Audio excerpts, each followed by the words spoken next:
नमस्कार, मैं हूं मृत्युंजय कुमार झा और कमोडिटी सुपरफास्ट में आपका स्वागत है। सबसे पहले आपको बताते हैं कि इस वक्त कहां पर हलचल हो रही है। 5 महत्वपूर्ण खबरें इस वक्त की कमोडिटी की कौन कौन सी हैं। पहली खबर है गोल्ड और सिल्वर को लेकर, जहां पर गोल्ड में एक रेंज बाउंड ट्रेड है तो चांदी में मजबूती है और MCX पर सोने का भाव 50,100 रुपए के करीब है, लेकिन चांदी का भाव करीब 250 रुपए ऊपर है और 67,300 रुपए के आसपास यहाँ पर ट्रेड हो रहा है। कच्चे तेल में भी निचले स्तर से रिकवरी आई है और ब्रेंट का भाव 50 के करीब है, WTI क्रूड 47 के करीब है और MCX पर कच्चा तेल 3500 के आसपास ट्रेड कर रहा है। पिछले हफ्ते अमेरिका में क्रूड का स्टॉक बढ़ा है। API की रिपोर्ट में ये कहा गया है कि पिछले हफ्ते अमेरिका में स्टॉक 27 लाख बैरल बढ़ा है, जबकि बाजार को स्टॉक घटने का अनुमान था। इसके अलावा सोया वायदा में लगातार तेजी है। सोयाबीन का वायदा 4475 के ऊपर पहुंच चुका है। सोया तेल में बड़ी तेजी दिख रही है, 1140 के ऊपर। सोया तेल में 0.2%, सोयाबीन में 2% की तेजी है और सोयाबीन की ग्लोबल सप्लाई कम रहने की आशंका से कीमतों को सपोर्ट मिल रहा है। इसके अलावा चना वायदा भी आज तेज है, 4600 के करीब मार्केट ट्रेड कर रहा है। निचले स्तर पर बाइंग लौटी है और नेफेड ने 5100 रुपए का बेस प्राइस नहीं घटाएगा, ये हमारे सूत्र ने बताया है। 5100 का बेस प्राइस तय किया है, लेकिन दाम गिरने के बावजूद हमें जो सूत्र बता रहे हैं वो ये कि नेफेड 5100 का बेस प्राइस कम नहीं करेगा और साथ ही तुअर का भी एक बेस प्राइस तय करने की मांग यहाँ पर की जा रही है। हमारे सूत्र बता रहे हैं कि इसके लिए नेफेड ने कृषि मंत्रालय को चिट्ठी लिखी है। तो इसके अलावा ग्वार वायदा में मजबूती है। ग्वार सीड का जनवरी वायदा 3900 के ऊपर है। ग्वारगम का वायदा 6000 के ऊपर है। ग्वार सीड में 1.5% और ग्वारगम में 1.5% और ग्वार सीड में 1.25% की मजबूती है। स्पॉट मार्केट में डिमांड निकल के आ रही है, उसका इम्पैक्ट हम देख पा रहे हैं। तो ये 5 खबरें इस वक्त की। इन 5 खबरों के बाद अब बात करेंगे 5 ट्रेडिंग कॉल्स की और ये बताने के लिए हमारे साथ हैं अमित सजेजा मोतीलाल ओसवाल के। अमित जी, बहुत बहुत स्वागत है आपका। गोल्ड से शुरुआत कर लेते हैं, क्या किया जाए गोल्ड में? जी नमस्कार नितिन जी। देखिए, कल से अगर हम देखें तो गोल्ड में दबाव दिख रहा है, यानी सोमवार को जो एक बड़ा सा फॉल आया था $1900 के ऊपर, जो हाइट लगे थे उसके बाद तो दोनों ही गोल्ड और सिल्वर में काफी भारी गिरावट देखने मिली थी। तो कल से दोबारा एक फॉलो थ्रू सेलिंग जिसे कहते हैं, आपकी उछाल पे दोबारा बिकवाली देखने मिलती है, वो देखने मिल रहा है और मुझे लगता है कि आज शाम के सेशन में भी यही होगा।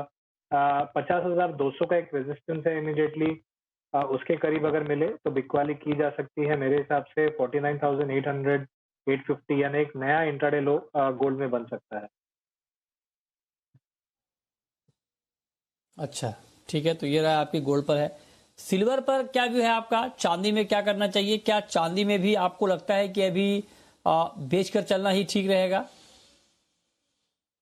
जी चांदी में भी हमने बहुत ही बढ़िया तेजी देखी है। लगभग 1.5 महीने के हाईएस्ट पे इसी हफ्ते हमने देखा था 71,700 के करीब, और वहां से काफी जल्दी फिसल चुका है। और गोल्ड सिल्वर रेशियो भी जो है वो करीबन 3 महीनों के ऊंचाई पे था, तो अब जो है वो सिल्वर के अगेंस्ट वर्क कर रहा है, क्योंकि सिल्वर ने ज्यादा तेजी दिखाई तो उसमें जो रिट्रेसमेंट आ रहा है वो ज्यादा डीप आ रहा है। तो मुझे लगता है कि ये जो नरमी है प्राइजेस में, ये शाम के सेशन में भी जारी रहेगी। 67,500 से 700 की जोन में एक बार दोबारा मिल सकता है वहां पर, लेकिन बिकवाली की पोजीशन बनाई जानी चाहिए।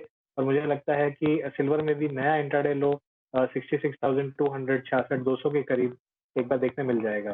तो दोनों में ही सेल ऑन द लिस्ट की सलाह होगी इस वक्त में। ओके, अब हम बात करते हैं बेस मेटल की। मेटल में आपको कॉपर का काउंटर कैसा लग रहा है और क्या कॉपर में अभी खरीद कर चलना, बाई करके चलना ठीक रहेगा क्या? जी, I think global equity markets में जो हमने एक रिकवरी देखी है पिछले 2 सेशंस में, तो उसका कहीं न कहीं कॉपर में भी आज पॉजिटिव इम्पैक्ट दिखाई दे रहा है। और हमने देखा कि शुरुआती दौर में नए लोज बन गए थे, नए इंट्राडे लोज यानी कि, लेकिन वहां से एक काफी अच्छी रिकवरी देखने मिली है। तो मुझे लगता है कि इमीडिएट बॉटम हो सकता है हो गया हो, और जो एक बड़ी सी करेक्शन आई थी, जनवरी वायदा 600 के करीब है, यहाँ पर बाइंग इनिशिएट की जा सकती है 599 के नीचे स्टॉप लेकर। और मुझे लगता है कि अपसाइड में जो 607 के आसपास पिछले हाईज देखने मिले थे, रिसेंट हाईज, वो दोबारा देख सकते हैं। ठीक है, जिंक पर क्या कमेंट है आपका? जिंक में आपको लगता है कि अभी बाई करना ठीक है इस प्राइस पे? जी, देखिए ज़िंक में भी हमने लगभग 225-26 से लगातार एक करेक्शन आते हुए देखी है, लेकिन पिछले कुछ दिनों से 216 का जो सपोर्ट है वो ब्रेक नहीं कर पा रहा है और वहाँ से आज भी हमने कहीं न कहीं उछाल आते हुए देखा है। तो मुझे लगता है कि ये सपोर्ट जब तक होल्ड कर रहा है तब तक एक शॉर्ट कवरिंग मूव 221 तक हमें दिखाई दे सकता है। तो करंट मार्केट पे भी जनवरी वायदा में बाइंग की जा सकती है 221 के लक्ष्य के लिए और प्योरली इंट्राडे स्टॉप लॉस 217 का होना चाहिए। ठीक है। ओके, नेचुरल गैस में अभी क्या ट्रेडिंग की अपॉर्चुनिटी है? अभी ट्रेड लिया जाए या अभी रुका जाए? क्या सुझाव आपका नेचुरल गैस में? जी। देखिए, मेरे ख्याल से 202 के करीब बाइंग इनिशिएट की जा सकती है 199 के स्टॉप के साथ में।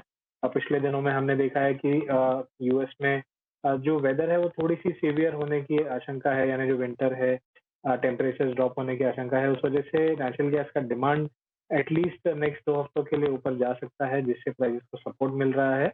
ऑलरेडी हम देख चुके हैं कि 180 के नीचे भी स्लिप हो गए, वहाँ से रिकवरी आ रही है। मुझे लगता है रिकवरी और एक्सटेंड होगी और 207, 208 जो कल के हाईज़ थे वो दोबारा रीटेस्ट हो सकते हैं। ओके, बहुत शुक्रिया अमित जी आपका हमारे साथ जुड़ने के लिए, बताने के लिए कमोडिटी में कहां पर कमाई के मौके बनेंगे। तो फिलहाल इस बुलेटिन में इतना ही।